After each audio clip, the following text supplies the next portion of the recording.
संकेत की परिभाषा क्या है? हाँ जी बताइए, सहायक संकेत की परिभाषा क्या है? अनंतानुबंधी चार प्रकृतियां, हाँ। माया दो, और दर्शन मोहनीय की तीन प्रकृतियों का क्षय करे। टोटल कितनी प्रकृतियों का क्षय करे? 7। दर्शन मोहनी के 3 और चारित्र मोहनी की 4। क्रोध मान माया लोभ, जो चारित्र में बाधा डालने वाला, एक दृष्टि में बाधा डाल। अब ये जो सहायक संकेती है, नियम से जिसने 7 बोलों की 7 प्रकृतियों को खत्म किया है, क्षय कर दिया, मिटा दिया, वो है सहायक संकेती। और वही जी अगर अगली गति का बंद नहीं किया है तो उसी भव में मुक्त जा सकता है। अगली गति का अगर बंद किया है तो 3 भव में मोक्ष जा सकता है। अगली गति का भव, वर्तमान सहायक संकेत पाई वो एक भव, जिस गति में जाना वो एक भव, और पुनः मनुष्य गति में आकर मोक्ष होएगा। एक या तो उसी भव में मोक्ष जा सकता है, उस जीव ने पहले अगली गति का बंधन नहीं किया है और वर्तमान में उसने सहायक संकेत पाया, किसी भव में उसी भव में मोक्ष जाएगा। और किसी ने अगली भव का बंध किया है पर बाद में सहायक संकेत आई है तो उसको 3 भव लगाएगा। ध्यान से रखना, अभी चौथे की बात कर रही हूँ। कोई जीव सहायक संकेत होने के बाद पहले युगलिया का बंध किया है, जुगल मनुष्य, युगलिया कहते उसको, जोड़े से जन्मते हैं जोड़े से ही मरे हैं।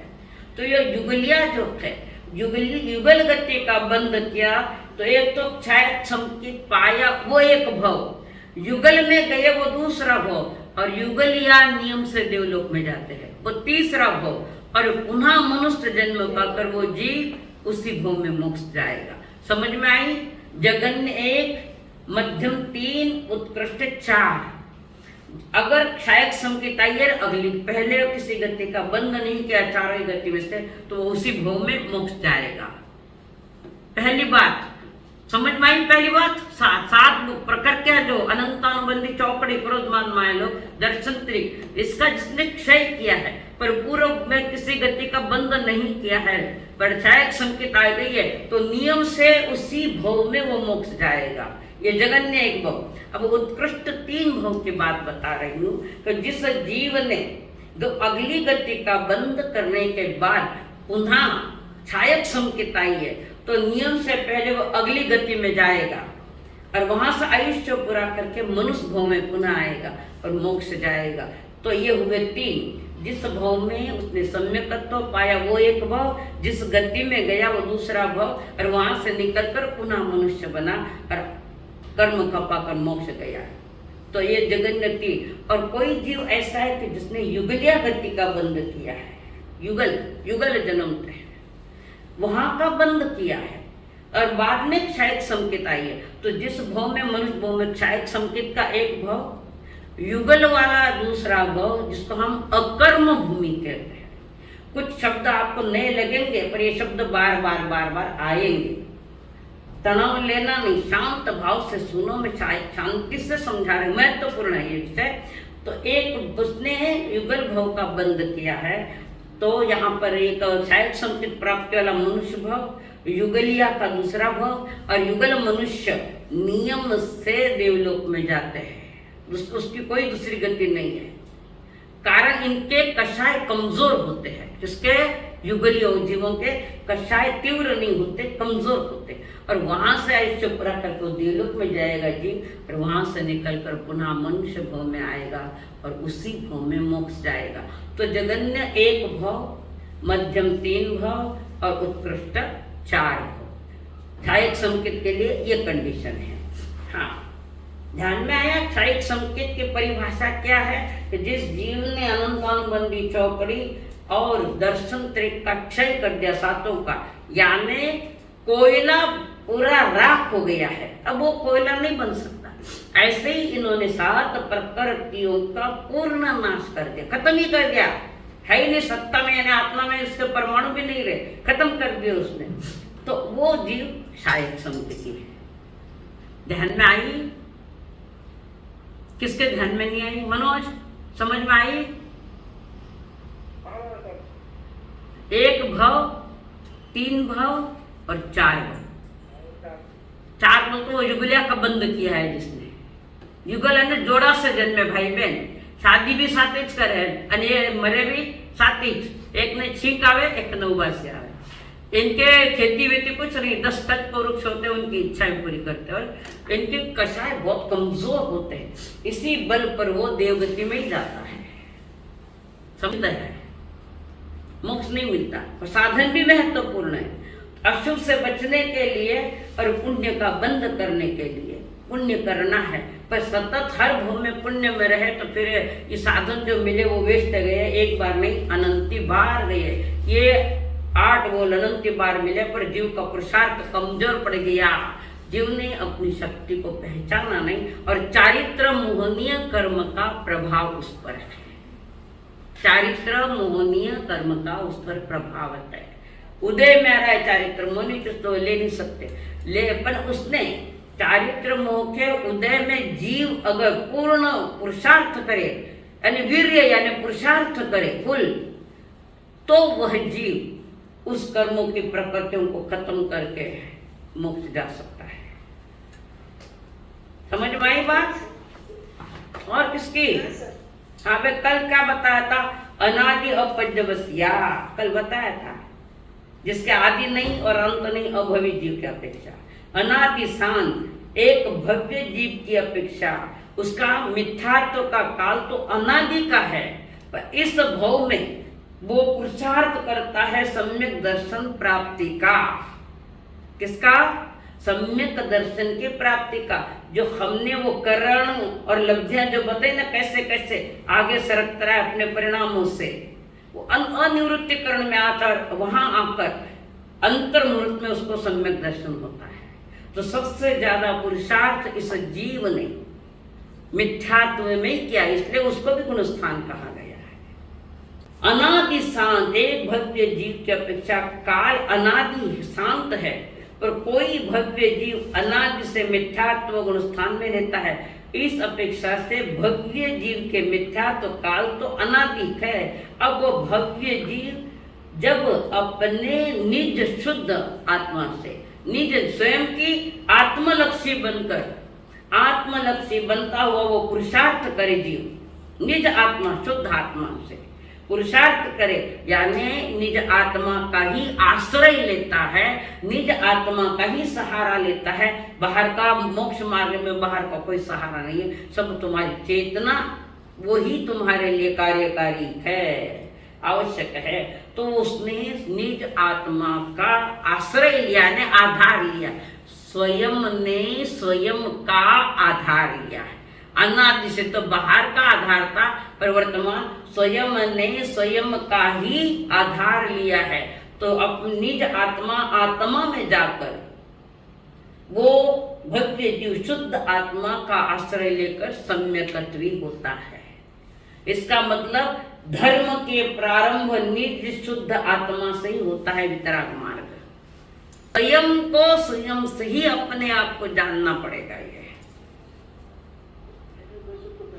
देखिए, एक थोड़ी सी घटना बताऊं आपको मैं, अच्छी तरह आपको समझ में आ जाएगी। आध्यात्मिक योगी जनक महाराज आध्यात्मिक योगी थे वे जनक। हाँ, तो उन्होंने विद्वानों की सभा लगाई है और विद्वान सारे बैठे एक से बढ़कर एक, और उसी सभा में उन्होंने प्रश्न किया। वो सिंहासन पर बैठे हुए थे, जनक महाराज आध्यात्म योगी थे, वो राज सिंहासन पर बैठे हैं। अचानक हवा का झोंका आया और कुछ समय के लिए महाराज जनक को नींद आ गई। नींद में उन्होंने एक सपना देखा और स्वप्न में आई कि वो राजा भिखारी हो गया, राज भंडार का धन गया, रणवास की रानियां मर गई, उनका राज्य भी चला गया और कटोरा लेकर भीख मांग रही, उसके सपने में आया और अचानक नींद जागी। मैं भिखारी हो गया था, जाके तो सामने सब कुछ है, रानियां भी है भंडार, वो सपना की बात थी। तो उन्होंने उस सभा में प्रश्न किया कि मैंने एक सपना देखा जब भी बताया वो सपना, मैं भिखारी हो गया, कटोरा लेकर मांग रहा हूँ, रणवास के रानी मर गई, राज्य चला गया है, वो एक मैंने सपना देखा और आंख खुली तो सब जहां के वो सही था। तो राजा ने पूछा कि जो मैंने स्वप्न देखा वो सही है कि जो मेरे सामने है सारा हमारा राज्य है, रणवास में रानियां, धन है, इन दोनों में सच कौन है? तो उन महापंडितों ने कहा सभी ने, राजा जो तुम्हें दिख रहा है वही तो सत्य, तुम जो देख रहे हैं वही सत्य है। राजा अध्यात्म में इतनी जल्दी उत्तर मानने वाला नहीं, बहुत चिंतनशील विचारशील होता हुआ व्यक्ति था। तो इसी बीच में अष्टावक्र जी आए, जो टेढ़े मेढ़े थे, 8 जगह शरीर को बांधती अष्टावक्र। वो सभा में आए, पब्लिक हंसी उनका शरीर देखकर, वो घटना तुम्हें मालूम है। और वहां पर उचित आसन दिया, सारी जनता छोड़ गई और उचित आसन राजा ने, महाराजा जनक ने उसको बड़ा आसन, उत्कृष्ट आसन दिया। देने के बाद सारी बात कही कि मैंने जो सपना देखा वो इस प्रकार था और जो मुझे दिख रहा है वो इस प्रकार का है, इनमें सच कौन है, इनमें सच कौन है? तो या हमारे अष्टावक्र जी कह रहे, महाराज दोनों ही झूठ है, जो सपने दिखाई गया वो भी झूठ है और जो आप जिसको आप देख रहे वो भी झूठ है। ऐसे कैसे? कि ऐसा ही है।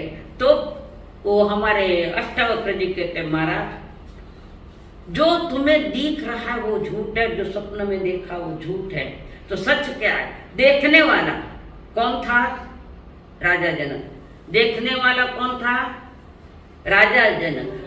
हाँ, देखने वाला देखने वाले को, यानी आत्मा को, निरात्मा को, ज्ञान दर्शन। देखने वाला देखने वाले को, यानी निज आत्मा को देख ले।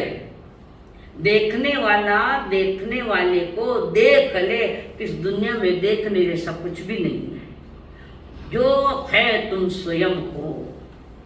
तो ऐसा भवी जीव आत्मलक्षी, यानी खुद ही देखने वाला, खुद को ही देखने वाला, खुद देखता है, खुद को ही देखता है और खुद को ही जानता है, वही सत्य राजन। जो तुम्हारे भीतर की आत्मा जो ज्ञान से देख रहे वो सही है, बाकी सब झूठे। संसार भी झूठ है, यानी संसार झूठ का, संसार ऐसा झूठ नहीं है, पर संसार को मेरा कहना झूठ है, मेरा कहना झूठ है। संसार में रहा कोई गलत बात नहीं, पर संसार के साथ अगर चिपक के रहे तो ज्ञानी कहते ये महामोहनीय कर्म का उदय है। बात समझ में आई? हमें तो पुरुषार्थ निज आत्मा के, स्वयं की आत्मा के लक्ष्य से करना है। तो भवी जीव जो है अपने आत्मलक्ष्य बनकर स्वयं का चिंतन मनन, जगत का नहीं, निज आत्मा का, चेतना का चिंतन मनन करता हुआ वो जो जीव पहले अनुष्ठान में जो विकास बात बताइए, पुरुषार्थ बताया, वैसा पुरुषार्थ करता हुआ अंतर मुहूर्त में सम्यक दर्शन पाता है। और सम्यक दर्शन पाकर उपशम संकेत है तो पुनः पहले अनुष्ठान में आएगा, तो वो कभी न कभी तो मोक्ष जाने वाला है। यानी अनादि से संसार में भटक रहा था और सम्यक दर्शन के प्राप्ति के साथ उसने अपना संसार सीमित कर लिया, छोटा कर लिया, अनुभाव पर मोक्ष जाएगा। तो अनादि से मिथ्यात्वता और सम्यक दर्शन के साथ उस मिथ्यात्व को, यानी संसार को शांत कर दिया। धीरे धीरे वो शादी शांत, अब उसका अनंत संसार बाकी नहीं है। किसका? जिस जीव ने सम्यक दर्शन प्राप्त किया है उसका अब संसार अनंत नहीं है, उसका अंत होने, शांत यानी अंत होने वाला, अंत सहित कहते हैं उसको। तो एक अनादि मिथ्यात्व में था और वर्तमान में शांत है, उसने सम्यक दर्शन पाया। तो अनादि का अंत करता हुआ है, हाँ अंत, शांत, शांत बोलते हैं तो शांत सहित है, शांत खत्म करने वाला, अनंत, अब अनंत भव उसके नहीं है, संसार का उसने अंत कर लिया। जिस जीव ने सम्यक दर्शन प्राप्त किया है वह जीव अनंत संसार का अब भागी नहीं है, कुछ समय के भीतर में वो मोक्ष में जाएगा। तो मिथ्यात्व का अनादि का अंत किया और अब वर्तमान में वो सम्यक दर्शन पूर्वक वितराग मार्ग पकड़ेगा, 4 गति का अंत करेगा। अंतरम आत्मा में जो भी है कर्म पड़ है, कर्म प्रकृतियां जितनी भी है उसके पास 148 प्रकृतियां है। पहले गुण स्थान जो सम्यक दर्शन प्राप्त करता हुआ नीचे आया है। तो दो प्रकृतियां लेकर आया, पहले बताया मिश्र मोहनीय और मिश्र संकित मोहनीय। जब तक सम्यक दर्शन नहीं पाया तब तक 146 प्रकृतियां थी, ये दो नहीं थी। कौन सी दो? मिश्र और संकित मोहनीय, ये दो प्रकृतियां उसके पास नहीं थी। सम्यक दर्शन प्राप्त करता हुआ 148 प्रकृतियां, उसमें कुछ कुछ प्रकृतियां उनके पास नहीं थी। जैसे आहारक जीव, आहारक शरीर पहले गुण स्थान में नहीं होता, तीर्थंकर प्रकृति नहीं होती है। किसके पास? पहले गुण स्थान वाले के पास। तो बाकी की प्रकृतियां, कुछ प्रकृतियां नहीं होती है। तो वो जीव अनादि शांत, भले ही वो मिथ्यात्व में आ गया है पर उसने संसार का अंत करना पक्की बात है। अभवी दुर्भवी संसार का अंत नहीं कर सकता, वो अनादि अनंत वाला है। और अनादि शांत, जिसका मिथ्यात्व अनादि से तो था पर वर्तमान में उसने श्रद्धान प्राप्त कर लिया, प्रतीति कर ली। किसकी? अपने निज आत्मा की, निज चेतना की प्रतीति कर ली, अनुभूति कर ली, श्रद्धान हो गया। स्वयं का स्वयं को ज्ञान हुआ, आत्मा लक्ष्य है ना वो, तो स्वयं का स्वयं को उसको ज्ञान हुआ। और ज्ञान शुद्ध में सम्यक्त है तो वो ज्ञान भी उसका सम्यक है। सम्यक दर्शन पाया तो उसका ज्ञान भी सम्यक होता है।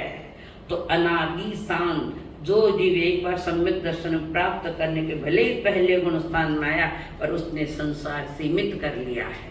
और जब तक मिथ्या तो नहीं हटता तब तक संसार सीमित नहीं होता। तीन विकल्प है, अनादि अपजवसिया, अनादि शांत और सादि शांत। जो जीव मिथ्यात्व से निकल कर चौथे गुण स्थान में आया, सम्यकत्व प्राप्त किया है। सम्यकत्व यानी सत्य प्राप्ति हुई, सत्य की अनुभूति है, निज आत्मा की उसको अनुभूति हुई है। वो जीव चौथे गुण स्थान वाला है। पर कुछ जीव अपने अंतर्मृत पर वहां रहता अपना मिथ्यात्व में आता है। वो जीव जिसको उपशम संकित है और वहां से चौथे गुण स्थान में तो आया पर अंतर्मूर्त में गिरता गिरता, परिणामों से गिरता गिरता नीचे आएगा। अब उसने संसार की अनादि खत्म करी, यानी उसका संसार शांत हो गया। और जो अनंत वाला काल आ गया है उसको भी खत्म कर दिया। कुछ समय के भीतर में वो पहुंच जाए जिसके संसार की आदि भी है और जिसके संसार का अंत भी है। वो कौन जीव होगा? जिस जीव ने सम्यक दर्शन प्राप्त किया, पुनः नीचे आ गया, प्रथम गुण स्थान में गिरता गिरता, परिणामों से गिरता गिरता पहले गुण स्थान में आया। तो उसका अनादि का तो अंत हुआ, सम्यक दर्शन प्राप्त करके आया तो जो अनादि मिथ्या था वो खत्म हो गया। अब वो अनादि नहीं रहा, सम्यक दर्शन लेकर आया। और वो जीव सम्यक दृष्टि जीव अनंत का अंत भी कर दिया कि कुछ समय के भीतर में वह मोक्ष जाएगा। तो तीन विकल्प किसमें मिलते हैं? प्रथम गुण स्थान में, मिथ्यात्व में, अनादि अपज्जवसिया, अनादि सपज्जवसिया। दो है सम्यक दृष्टि के विकल्प, एक है मिथ्या दृष्टि का अनादि अपज्जवसिया, एक भांगा तो है अभवी दुर्भवी का, और भवी के ये दो भांगे हैं। अनादि सपज्जवसिया, सादी जिसकी संसार की अनादि थी वो आदि में आ गया, सम्यक दर्शन लेकर नीचे आया है। अब उसको अनादि का अंत और अनंत को भी खत्म कर दिया उसने। अनंत जो है उसको भी सीमा में करता हुआ वो जीव नियम से मोक्ष जाएगा। तो ये अगले जो दो विकल्प है अनादि शांत सादि शांत, ये भव्य जीव के है। और अनादि अपज्जवसिया ये अभवी और दुर्भवी, इसमें दोनों ही प्रकार के जीव है। तो ये तीन प्रथम गुण स्थान में ये जीव है। प्रथम गुण स्थान में तीन प्रकार के जीव है। बात समझ में आई? अब पुनः बताऊं, अनादि अपज्जवसिया, अनादि शांत जिसका अंत कर दिया, अनंत का अंत यानी सीमा में आ गया, मुक्त जाएगा। और सादि शांत जिसने अनादि का भी अंत कर दिया, यानी सम्यक दृष्टि प्राप्त करता वहां कटिंग हो गई उसकी, तो वो अभी सादि आ गया, आदि जिसकी आदि भी है, मोक्ष मार्ग के लिए है, आदि भी है और जिसका अंत भी है, उसको कहते हैं सादि शांत। सूक्ष्मता से सोचा जाए तो हर अवस्था, प्रत्येक अवस्था का काल एक एक समय का ही होता है जो उदय में आता है। उदय में कितना समय होता है? एक समय। एक एक समय करते हुए हमारा अनादि बीता है। कितना बीता? एक एक बूंद से जैसा घड़ा बढ़ता है, एक एक समय अनादि से एक एक समय जुड़ता गया, वो अनादि होता गया जिसके अंत ही नहीं। उस समय के भी अंत नहीं, वो थे पीछे चल रहा है। वहां पर जीव ने वर्तमान में एक समय में ये पुरुषार्थ किया मिथ्यात्व गुण स्थान में, तो वो सम्यक दर्शन को प्राप्त किया। तो सम्यक दर्शन प्राप्ति का भी एक समय है। तो समय समय समय करते हुए अंतर मुहूर्त में नीचे आता है। शायद संकेत पुनः मिथ्यात्व में नहीं आता, वो अगली यात्रा कर रहा है। तो एक एक समय हर घटना, भले वो उदय की हो, चाहे बंध की हो, चाहे निर्जरा की हो, ये सब जो है ये घटना एक समय की है। भले उदय एक प्रति समय बदलता जा रहा है। तो एक समय में उदय है, एक समय की निर्जरा भी उस समय में एक में ही है। और इन दोनों के बीच में और कौन सा है? और कौन सा आगे बताया था मैंने? हाँ, प्रत्येक घटना उदय भी एक समय में, कि दूसरे समय में या तो निर्जरा तो जा होती है, तो वो जीव नया बंध करता है। सम्यक दृष्टि उससे बचता है कि नया बंध नहीं करो। और नए बंध को रोकने के लिए हमारे यहाँ संवर और सामयिक की साधना दी है, प्रतिक्रमण प्रत्याख्यान की नहीं है। मूल साधना है हमारे संवर सामयिक। ये संवर और सामयिक प्रतिक्रमण को भी बचाता है और प्रत्याख्यान को भी बचाता है। वो सारी घटना, प्रतिक्रमण हो चाहे सामयिक हो चाहे प्रत्याख्यान हो, इस तीनों की घटना मात्र एक समय की है। एक एक समय समय करते अंतर मुहूर्त बनता है, 2 मुहूर्त बनते हैं, या फिर अपना बरस है, सागरोपमन, पल्योपमन, बरस, 1000 वर्ष, ये सब गिनती का है। देखा जाए तो समय एक ही है। पर जब हम काउंटिंग करते हैं, उस काउंटिंग में अनादि तैयार है और इधर काउंटिंग में अनंत तैयार है, पर समय तो एक ही है, वर्तमान का, जागृति का। इसलिए प्रभु महावीर जी ने समयम गोयम कमाएंगे, एक समय के लिए भी तू लापरवाही मत बन, अपनी आत्मा के लिए। अपने आत्मा के लिए अगर आपने वो समय नहीं दिया, ये सारे परिवार वाले तुम्हारी सारी उम्र छीन लेंगे। अभी तक तो बहुत सारी छीनी गई तुम्हारी उम्र, कितनी उम्र चली गई परिवार की व्यवस्था करते करते, हर एक की इच्छा पूरी करते करते। पर इच्छा वो आकाश समान अनंत है, कब किसकी इच्छा पूरी होती? कितना ही करो, वो कहेंगे हमारी इच्छा पूरी नहीं, ये दो वो दो। तो सारी जिंदगी में हमने तुम्हारे परिवार वालों के लिए, रिश्तेदार वालों के लिए, दोस्तों के लिए लुटा दी। सारी उम्र संसार अपनी उम्र को छीनने वाला है। तुम सावधान रहो अपने लिए, स्वयं के लिए।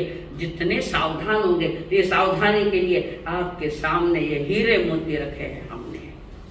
तो इस आज 3 बातों पर ध्यान रखना। अनादि अपजवस्या, जिसमें दुर्भवी अभवी है, और अनादि शांत में, जिसका अनादि को अंत कर दिया, सम्यक दर्शन प्राप्त कर, और पुनः मिथ्यात्व में आया और अनंत संसार को के अंत करके कुछ समय के लिए अधिक से अधिक अर्धोद्गल परावर्तन के भीतर में नियम से वो जीव मुक्त जाएगा। जाने वाला उसी भव में भी जा सकता है, और भी ज्यादा 15 भव में भी जा सकता है, या ज्यादा से ज्यादा उपशम संकेत वाला है तो वो है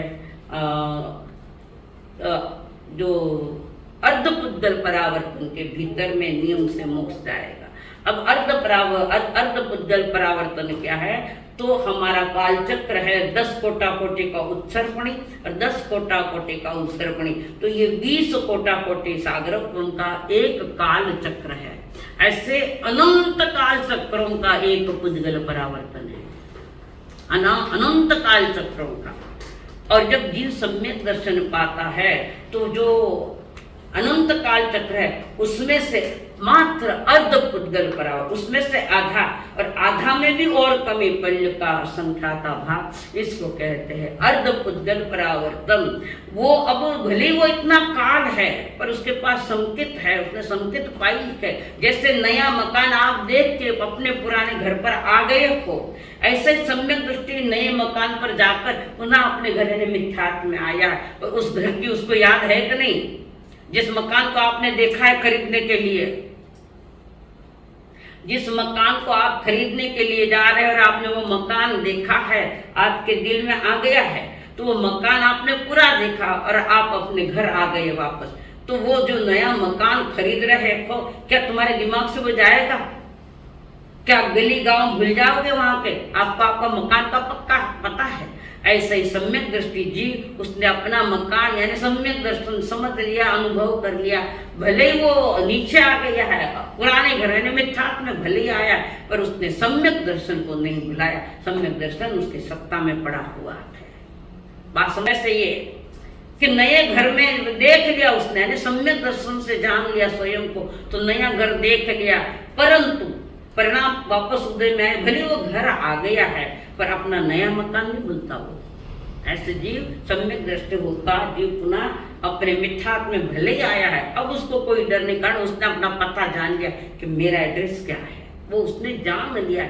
किसी न किसी भोग में हो सकता है, उसी भोग में, या हो सकता है अर्धपुद्गल परावर्तन के अंदर में वो जीव पुनः अपने घर, नया घर जो है वहां जाकर आगे चलता चलता वितराग मार्ग पकड़ता है, और वितराग मार्ग के साथ कर्मों को क्षय करता हुआ, कर्म प्रकृतियों को मिटाता हुआ वो जीव मोक्ष पाता है। समझ में आई ये बात? अर्धपुद्गल परावर्तन आदि समझने की बात है। अब यहाँ पर वे फरमा रहे हैं, अब ये थोड़ा सा अलग विषय है, इसमें आएंगे भाई मिथ्यात्व गुणस्थान। जीव जो है गुणस्थानों को पार कर जा सके, कारण मिथ्यात्व जो गुणस्थान है, इस गुणस्थान में किस किस गुणस्थान वाले पुनः मिथ्यात्व में आते हैं? पहले गुणस्थान में मिथ्यात्व उसमें निकला हुआ जीव चौथे गुणस्थान में आता है। तो वो जीव कैसे कैसे पुनः मिथ्यात्व में आते हैं? कौन सा गुणस्थान?